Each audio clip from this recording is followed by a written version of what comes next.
Mi esposo quiso huir del país con mis hijos para huir con otra mujer. Después de ganar la demanda, dice que le robe a su familia. Yo nunca imaginé que alguna vez tendría que llevar a mi esposo a un juzgado, mucho menos para impedir que sacara a mis propios hijos del país. Pero así terminó siendo mi vida. Cuando conocí a Luis, yo tenía 22 años. Él parecía el hombre más normal del mundo. Tranquilo, trabajador. De esos que te prometen estabilidad, nos casamos rápido. Y durante casi 10 años de matrimonio, yo juraba que teníamos una vida decente. 2 niños pequeños, una casa modesta y el sueño de envejecer juntos. Nuestra rutina era la de cualquiera. Él salía temprano a trabajar, yo me encargaba de la casa y de los niños. Había discusiones por cosas tontas, pero siempre terminábamos arreglándonos. Para mí eso era el matrimonio, problemas pequeños. Nada más los cambios llegaron despacio, tan despacio que al principio me convencí de que eran ideas mías. Primero fueron las horas extra, de pronto Luis tenía que quedarse más tiempo en la oficina. Empezaba a llegar tarde, cenaba casi sin hablar. Se iba directo a bañarse y se enterraba con el teléfono. Después se volvió más distante con los niños. Jugaba menos, se irritaba cuando hacían ruido. Ya no quería leerles un cuento. Y yo siempre encontraba una excusa, el estrés, la presión. La situación del país, su teléfono, que antes dejaba tirado en la mesa. Empezó a cuidarlo como si fuera un secreto de estado. Lo llevaba a todos lados, lo ponía boca abajo. Se molestaba si uno de los niños lo agarraba por accidente. Y un par de veces lo vi escribir algo y borrarlo rápido cuando entraba a la habitación como si no quisiera que viera la pantalla. Lo noté, por supuesto que lo noté, pero en vez de enfrentarlo, me dije que no quería ser la esposa paranoica que revisa todo.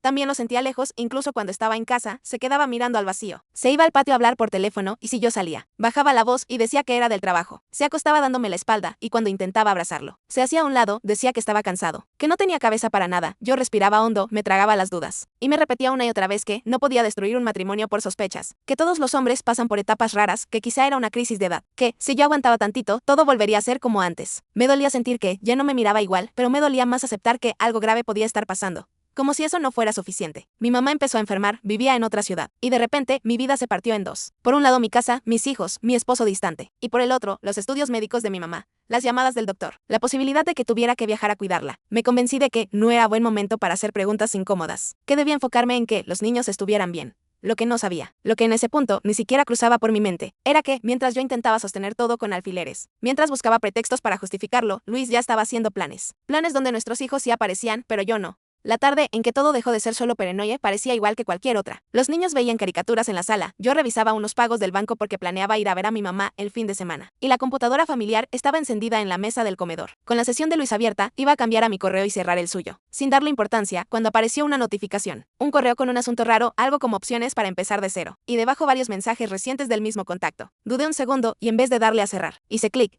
Era un hilo entre Luis y una mujer que yo no conocía. Una tal Mariana, se quejaban de todo, decían que aquí la vida era injusta, que lo mejor sería irse a otro país y empezar desde cero. Luis escribía que se imaginaba con los niños en un lugar tranquilo, que aquí solo aguantaba por ellos. Ella respondía que hay que ser valiente para soltarlo todo, que cuando uno se atreve la gente se enoja, pero luego lo entiende. Intenté verlo como una conversación exagerada, como cuando uno sueña con renunciar y mudarse a la playa. Me repetí que, seguro era una amiga con problemas. Pero más abajo leí frases que ya no sonaban a fantasía, allá no vamos a tener que pedir permiso para ver a los niños y cuando todo esté listo, ella ni siquiera va a entender qué pasó. Esa ella era yo, convertida en un estorbo. Y sentirme escrita sí me dejó helada. Escuché a uno de mis hijos gritar mamá desde la sala. Cerré el correo, respiré y fui a atenderlo. Repartí galletas, apagué la computadora y seguí la tarde como si nada. Cociné, bañé a los niños, pero por dentro esas frases rebotaban una y otra vez. Esa noche Luis llegó tarde. Habló de tráfico, me dio un beso rápido y yo sonreí por inercia, sintiendo que ya planeaba una vida donde yo sobraba. Al día siguiente, con los ojos hinchados de no dormir, en cuanto la casa se quedó en silencio, volví a la computadora. Abrí el correo de Luis y escribí en el buscador vuelo, confirmación, reserva. Apareció un correo de una aerolínea, asunto confirmación de vuelo. Sentí el corazón en la garganta, lo abrí y vi una reservación con 3 nombres. El de Luis y los de nuestros 2 hijos. La fecha del vuelo era dentro de pocas semanas. Exactamente el fin de semana que yo había mencionado para ir a cuidar a mi mamá. El destino era otro país, justo donde vivía un primo lejano suyo. Revisé la pantalla una y otra vez buscando mi nombre, pensando que quizá estaba en otra línea, en otra reserva, en letras pequeñas, pero no.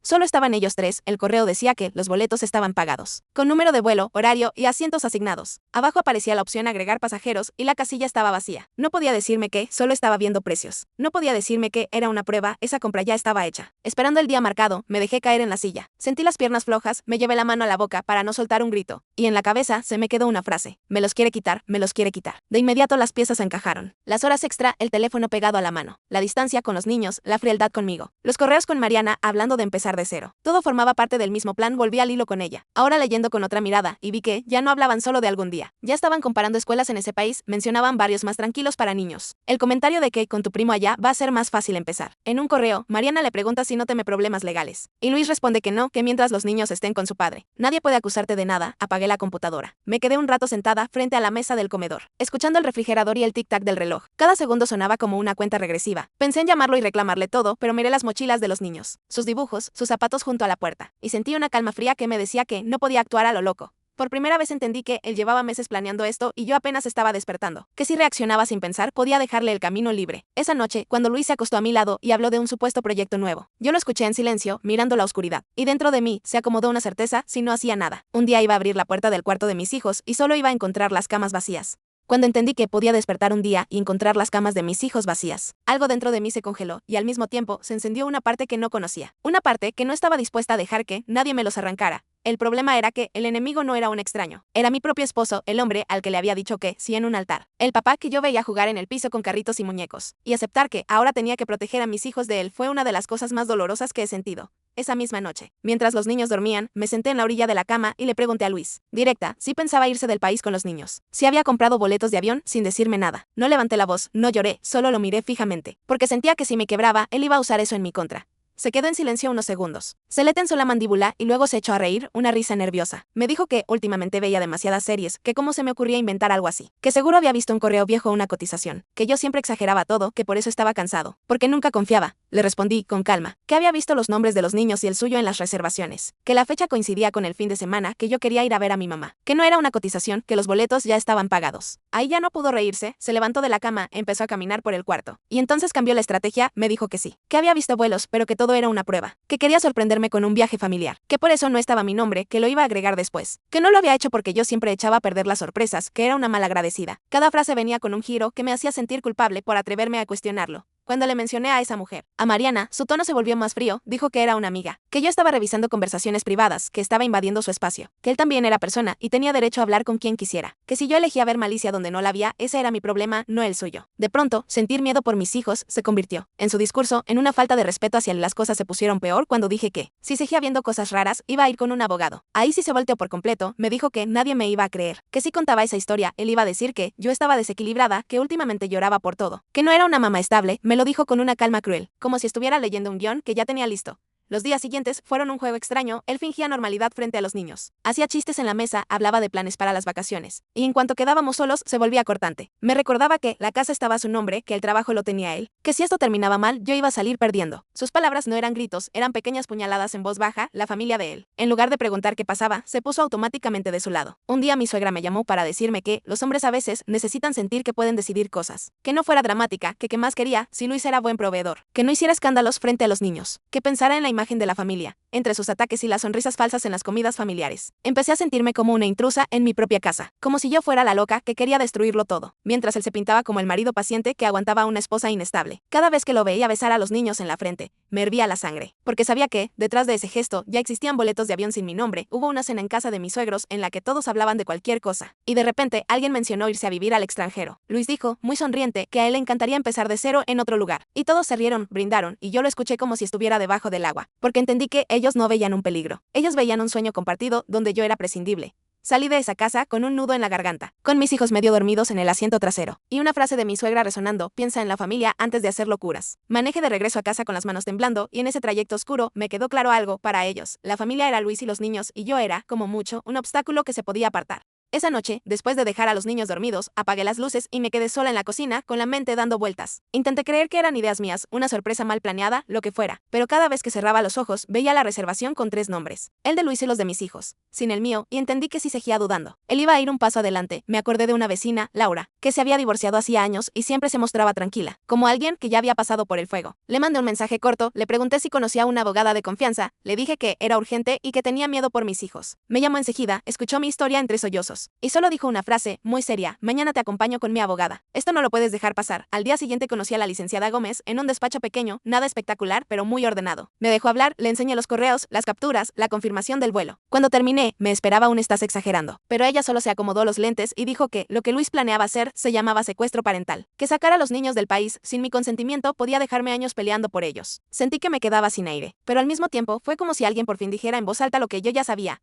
La licenciada me explicó que podíamos pedir una medida de emergencia para bloquear la salida de los niños del país, al menos mientras se analizaba el caso, pero que debíamos actuar rápido. Los días siguientes se llenaron de firmas, copias de actas de nacimiento, declaraciones, visitas discretas al juzgado, todo eso mientras en casa yo seguía preparando desayunos y ayudando con las tareas, fingiendo una calma que no sentía. A petición de ella, no le dije nada a Luis para que no adelantara el vuelo o cambiara de ruta, como si presintiera algo. Luis empezó a ser extrañamente atento, me traía pequeños regalos. Me decía que admiraba mi fuerza para cuidar a mi mamá. Hablaba de lo bien que les iba a hacer a los niños pasar tiempo con sus abuelos. Esa ternura repentina no me enternecía, me confirmaba que el plan seguía en pie y que él quería que yo me sintiera tranquila hasta el último minuto. Una mañana, por fin, la licenciada me llamó para decirme que el juez había concedido la medida, que ya había una orden para que los nombres de los niños quedaran bloqueados en el sistema del aeropuerto, que sin mi autorización no podían salir del país. No es el final, me advirtió, pero si intenta sacarlos, no va a poder. El plan era que yo hiciera mi viaje a ver a mi mamá como estaba previsto, para no levantar sospechas y que, si Luis intentaba usar esos boletos, se encontrara con la realidad de la orden. El día que me fui, abracé a mis hijos un poco más de lo normal. Les dije que los amaba mucho y que en unos días nos veríamos. Luis me sonrió, dijo que me iba a mandar fotos diario, que disfrutara a mi mamá, que él se encargaría de todo. En cuanto el transporte arrancó, le mandé un mensaje a la abogada avisando que ya no estaba en la ciudad. Durante el camino, ella me confirmó que la orden estaba registrada y que personal del aeropuerto estaba avisado.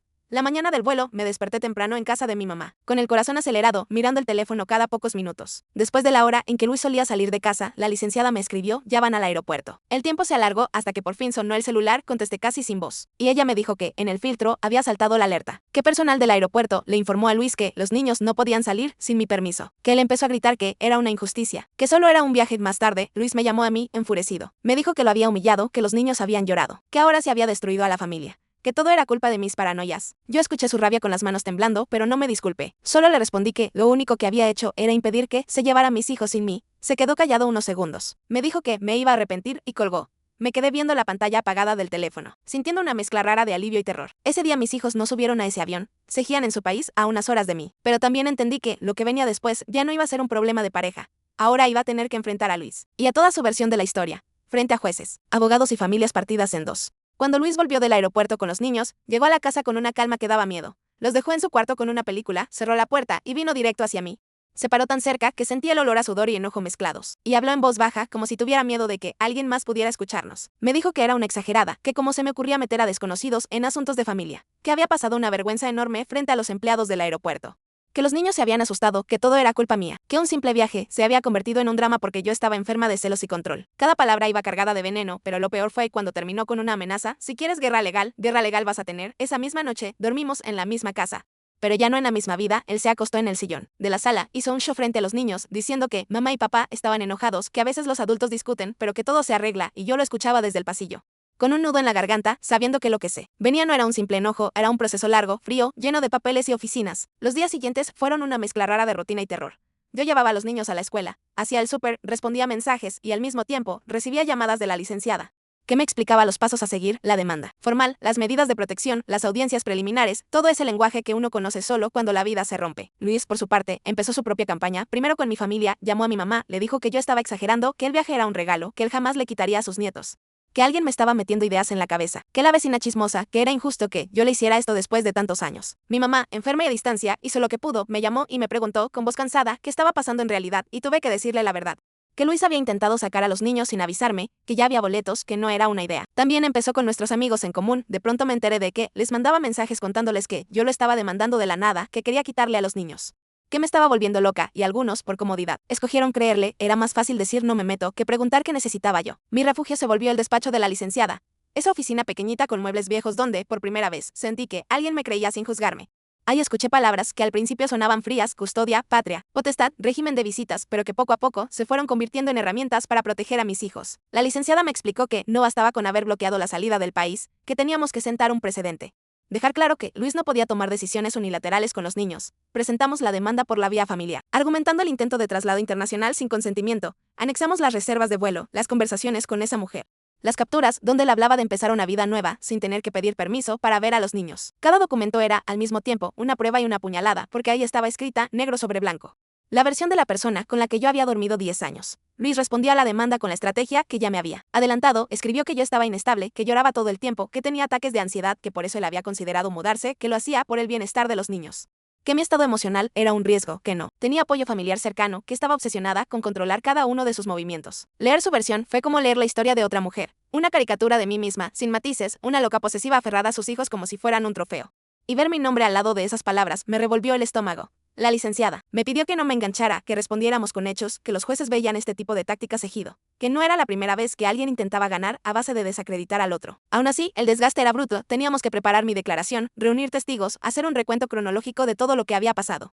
Desde las primeras señales raras hasta el día del aeropuerto, y cada vez que contaba la historia, sentía que me desgastaba un poco más. Había noches en que, cuando los niños por fin se dormían, yo me quedaba sentada en el piso del pasillo, con la espalda en la pared, preguntándome en qué momento mi vida se había convertido en esto. En medio de todo ese caos legal estaban ellos, mis hijos, que no entendían por qué su papá de repente ya no dormía en casa algunos días porque había reuniones con señores serios donde les hacían preguntas sobre cómo se sentían.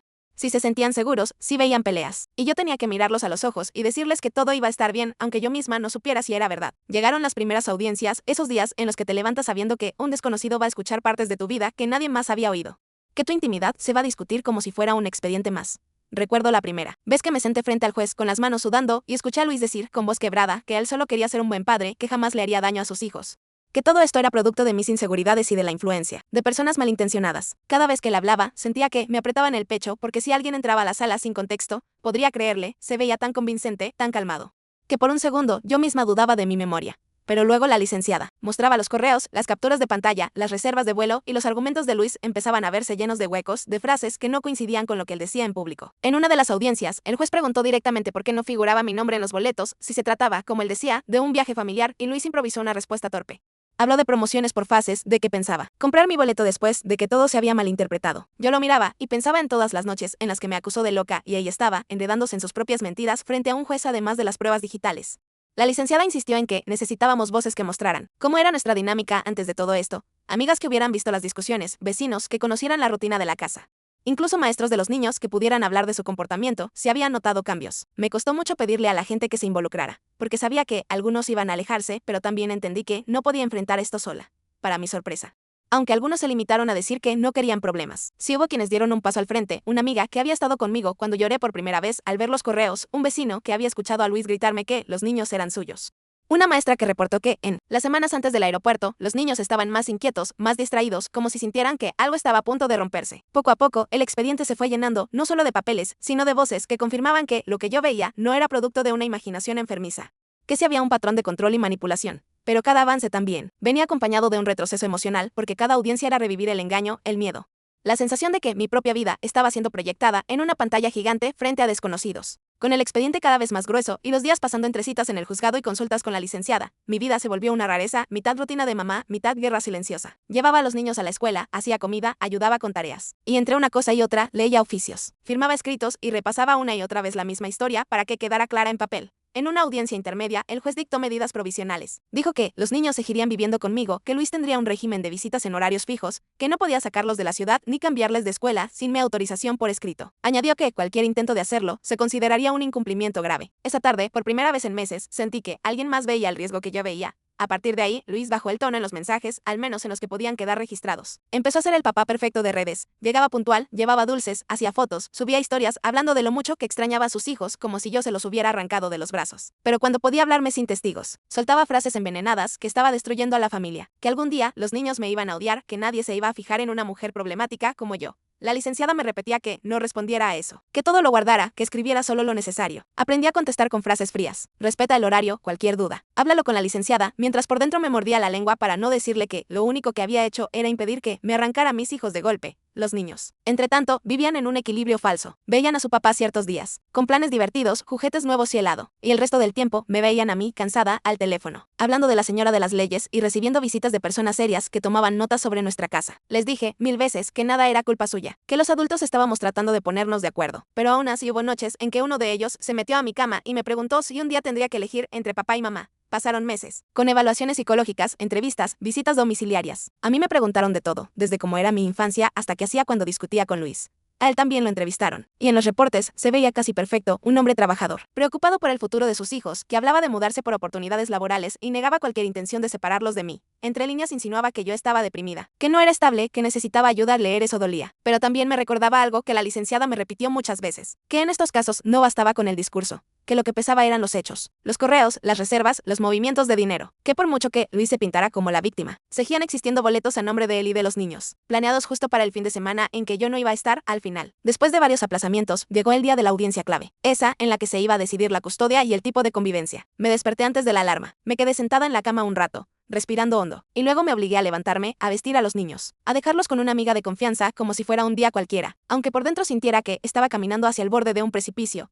El juzgado estaba frío y lleno de gente, pero en mi cabeza todo sonaba lejano. Luis llegó con traje, muy arreglado, acompañado de su abogado, con una carpeta nueva y una sonrisa que no le llegaba a los ojos. Yo llevaba un cuaderno lleno de apuntes, pero al final solo me quedé con una idea: decir la verdad tal como la viví, sin adornos y sin insultos. Primero habló el abogado de Luis. Dijo que él siempre había sido un padre presente, que la idea de irse del país había surgido por seguridad y trabajo, que el viaje era exploratorio, que jamás pensó en quitarme a los niños, que mi reacción era exagerada y estaba influenciada por terceros. Nombró a mi vecina y a la abogada casi como si fueran brujas que me habían llenado la cabeza de historias. Luego habló Luis y lloró en el momento exacto. Contó cómo cambió pañales, cómo se desveló en fiebres, cómo llevó a los niños a festivales, y todo eso era cierto, pero lo usó para cubrir lo otro.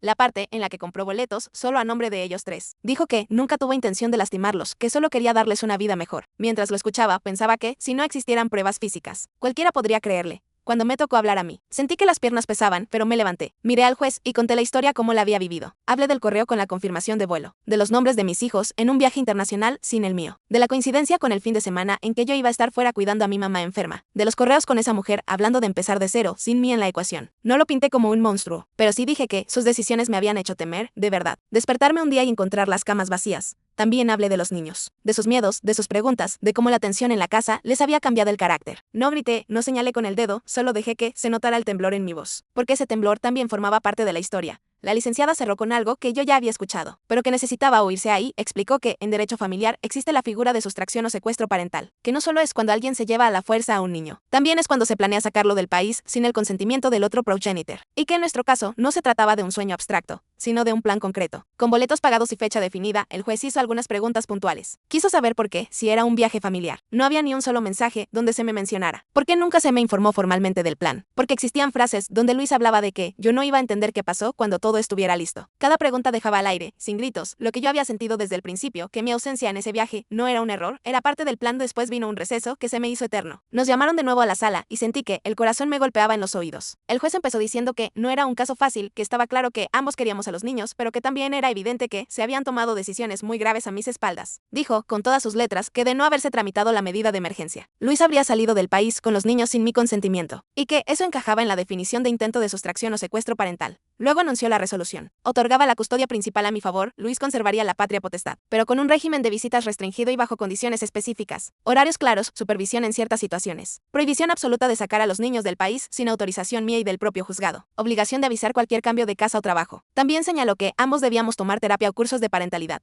para que, a pesar de todo, los niños crecieran con padres más conscientes. Cuando terminó de leer, me senté despacio, con las piernas temblando. A mi lado, Luis apretaba la mandíbula y miraba al frente como si no hubiera oído nada. Al salir, se acercó lo suficiente para que solo yo lo escuchara y me dijo, sin mirarme, que era una ladrona, que le había robado a sus hijos, que jamás me lo iba a perdonar, que en la calle todos iban a saber quién era yo en realidad. No esperó mi respuesta, se dio la vuelta y se fue. Yo me quedé un momento en el pasillo, con la licenciada a mi lado, tratando de entender que lo que acabábamos de oír no era solo un papel, era la forma en que íbamos a vivir los próximos años. Ella me puso una mano en el hombro y me dijo que habíamos ganado lo importante, que mis hijos estaban protegidos, que a partir de ahí mi trabajo era construir una vida donde se sintieran seguros y queridos. Salí del juzgado con los ojos hinchados, pero respirando un poco más profundo. Sentí el sol en la cara y por primera vez en mucho tiempo. No tuve miedo de que alguien pudiera subir a mis hijos a un avión sin mí. La guerra legal había sido larga y desgastante, pero había dejado claro, con sellos y firmas, que mis hijos no eran equipaje. Lo que yo aún no sabía era que, allá afuera, lejos de los expedientes, Luis ya estaba preparando otra versión de la historia, una en la que él era el padre destrozado y yo, simplemente, la mujer que le robó a su familia. Después de la resolución del juez, la vida no se detuvo ni un segundo para dejarme asimilar todo. Al día siguiente había loncheras que preparar, uniformes que planchar, tareas que revisar, y dos caritas pequeñas que solo querían saber si las cosas por fin iban a ser normales. Ese mismo día pasé a recoger a mis hijos con la sentencia todavía fresca en mi bolso, doblada como si fuera una especie de escudo invisible. Ellos salieron corriendo, me abrazaron fuerte, y lo primero que preguntaron no fue por el juez, ni por los papeles, ni por la palabra custodia, sino si ese fin de semana iban a ver a su papá. Me di cuenta, una vez más, de que para ellos todo esto era un rompecabezas del que apenas veían unas cuantas piezas. les expliqué, con palabras pequeñas, que ahora había reglas nuevas, que un señor importante había dicho cómo iban a ser las visitas, que eso no significaba que su papá no los quisiera, sino que los adultos teníamos que organizarnos mejor. Mientras lo decía sentía un nudo en la garganta, porque yo sabía que, detrás de esas reglas, había un intento de sacarlos del país, pero también sabía que cargar a 2 niños con ese peso no era justo. La primera vez que Luis llegó a buscarlos, bajo el nuevo régimen de visitas, tocó el timbre con una puntualidad casi perfecta. Llevaba una camisa planchada, un pastelito en la mano y una sonrisa que parecía dibujada. Yo le entregué a los niños en la puerta, sin invitarlo a pasar. Tratando de mantener la distancia que la licenciada me había recomendado, él se inclinó hacia mí y, en voz baja, soltó: disfruta tu triunfo. Me los quitaste en el juzgado, pero no en su corazón. Luego tomó a los niños de la mano y se fue, mientras los veía alejarse por la ventana. Con sus mochilitas pequeñas agitándose, sentí una mezcla rara de alivio y culpa. Alivio porque sabía que había límites claros, horarios, condiciones, papeles sellados. Culpa porque ninguna madre sueña con entregar a sus hijos con esa desconfianza, con esa necesidad de contar cada minuto como si fuera evidencia. Empezó entonces una etapa nueva, la de la convivencia bajo lupa, cada salida, cada regreso. Cada mensaje quedaba registrado, era como vivir con una caja negra encendida todo el tiempo. Yo anotaba horarios, que tan tarde llegaba por ellos, a qué hora los regresaba, cosas que me contaran los niños. No porque quisiera espiarlos, sino porque ya había aprendido, a golpes, que cuando alguien está dispuesto a cambiar la historia, los detalles pueden salvarte. Pronto supe, por comentarios sueltos y por capturas que alguien me enseñó, que Luis había comenzado su propia versión de los hechos fuera de los juzgados, en redes sociales, en reuniones familiares, en el trabajo, donde quiera que encontrara oídos dispuestos. Contaba que yo le había robado a su familia, que lo había denunciado por un malentendido, que el famoso vuelo era un simple viaje de exploración, que nunca iba a perdonarme haberlo pintado como secuestrador. Un día, una prima me mandó una captura de su perfil. En la foto, aparecía él abrazando a los niños en una de las visitas. Sonriendo triste, el texto decía algo como: hay personas capaces de quitarte lo que más amas y todavía dormir tranquilas, pero el tiempo pondrá todo en su lugar. Debajo, comentarios apoyándolo, gente escribiendo que qué injusticia, que hay mujeres malas, que pobres niños, sin su papá. Lo leí con el corazón apretado, no por él, sino por cómo una historia a medias podía convertirse en verdad para los demás. También empecé a notar cambios en el trato de ciertas personas. Mamás de la escuela que antes eran cordiales, ahora apenas me saludaban. Una vecina dejó de detenerse a platicar cuando coincidíamos en la puerta. Algún familiar lejano me mandó mensajes diciéndome que había que perdonar a los hombres, que seguro Luis solo quería progresar, que si me aferraba a los papeles iba a traumatizar a mis hijos. Era impresionante ver cómo, sin haber estado en una sola audiencia, ya se sentían con derecho a opinar. Durante un tiempo caí en la tentación de explicarme con todos, de mandar audios, de adjuntar capturas, fechas, fragmentos de la sentencia, como si pudiera convencer al mundo uno por uno. Escribía párrafos larguísimos tratando de demostrar que yo no era el monstruo que él describía. Pero pronto me di cuenta de que esa era una batalla perdida, que quien quería creerlo a él ya había tomado partido, y que la energía que gastaba tratando de limpiar mi nombre era la misma que me hacía falta para acompañar a mis hijos en su nueva vida. La terapia se convirtió en un salvavidas. Llegué a la consulta de la psicóloga con una maleta invisible cargada de culpa, rabia, miedo y la frase de Luis pegada en el pecho: me robaste a mi familia. Ella me escuchó, me dejó llorar sin apurarme, y luego me dijo algo que al principio no quise aceptar: que yo no le había robado nada a nadie, que lo que había hecho era poner un límite donde la había cruzado una línea gravísima, que proteger a mis hijos no era un robo, era una obligación.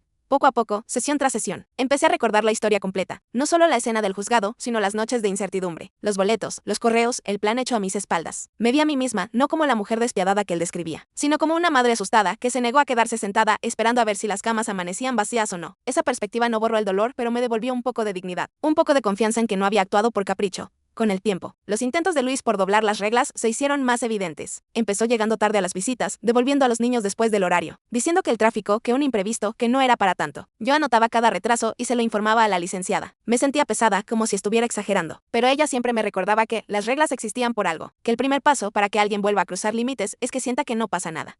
Hubo una tarde en que los niños regresaron contando, muy emocionados, que su papá les había enseñado casas en venta en otra ciudad, que les había dicho que quizá algún día vivirían allá con él, que ya las escuelas eran más bonitas y los parques más grandes. Cuando me lo dijeron, sentí que se me helaba la sangre. Respiré hondo para no asustarlos, les dije que por ahora íbamos a seguir viviendo donde estábamos, que cualquier cambio grande lo hablaríamos todos. Al día siguiente le escribí a Luis. Le recordé que no podían darles prometiendo mudanzas, que eso iba en contra de lo que había dicho el juez. Respondió con un mensaje largo, acusándome de querer controlar hasta las conversaciones. Pero después bajó el tono, a raíz de ese episodio. La licenciada pidió una revisión en el juzgado. Presentamos los mensajes y los comentarios de los niños, y Luis recibió un llamado de atención formal. Una advertencia de que, si seguía jugando con ese tipo de ideas, podían endurecer aún más las condiciones de la convivencia. Ahí entendí, otra vez, que la justicia no era perfecta ni rápida, pero que, comparada con el vacío absoluto que yo sentía antes de buscar ayuda, era un espacio donde al menos alguien más veía lo que estaba pasando. A nivel práctico, la vida siguió avanzando, tuve que buscar trabajo. No podía quedarme dependiendo económicamente de alguien que ahora veía el dinero como arma. Conseguí un puesto modesto en una oficina, suficiente para pagar renta, comida, escuela y terapia. Los días se hicieron más largos, despertaba temprano, dejaba a los niños, trabajaba, regresaba a casa a cocinar algo sencillo, ayudaba con tareas y en la noche, cuando por fin se dormían, me quedaba un rato sentada en la sala, mirando las paredes, intentando creer que, dentro de todo, estábamos a salvo. Hubo momentos bonitos también, pequeños pero reales, risas en la mesa, juegos improvisados, dibujos pegados en el refrigerador donde ya no aparecíamos los cuatro, sino solo yo con ellos. Una maestra que me tomó del brazo a la salida y me dijo que los veía más tranquilos, más enfocados, como si al menos una parte del ambiente tenso hubiera desaparecido. Escuchar eso me hizo llorar en el coche. De puro alivio, eso no significa que todo fuera perfecto. Claro que hubo noches en que me acosté preguntándome si se había hecho lo correcto. Si no hubiera sido mejor aguantar, negociar cualquier cosa para evitar este tsunami. Había días en que me creía la versión de Luis, en que la palabra ladrona resonaba en mi cabeza una y otra vez. Pero luego recordaba la imagen del correo con los boletos, las camas vacías en mi mente, la sensación de urgencia que tuve aquella vez, y se me aclaraba un poco el panorama. Con el tiempo, mis hijos también empezaron a hacer preguntas más directas. Ya no solo querían saber cuándo verían a su papá, querían saber por qué ya no vivíamos juntos, por qué había un papel pegado en la pared con horarios, por qué a veces yo me ponía seria cuando sonaba el teléfono. Decidí no mentirles, pero también no cargarles con la versión más cruda. Les dije que su papá había tomado decisiones sin avisarme, que eso podía ponerlos en peligro, que un juez nos había ayudado a organizarnos, que aunque los adultos cometan errores, eso no significa que los hijos tengan la culpa. A veces preguntan si algún día vamos a volver a vivir todos juntos, y ahí es donde más me duele responder, porque me gustaría poder decirles algo bonito, algo que les dé esperanza, pero también creo que es injusto ofrecerles una fantasía. Así que les digo que no, que lo que sí podemos hacer es estar presentes, escucharlos, quererlos mucho, aunque no estemos bajo el mismo techo. No sé si eso basta, pero al menos es verdad.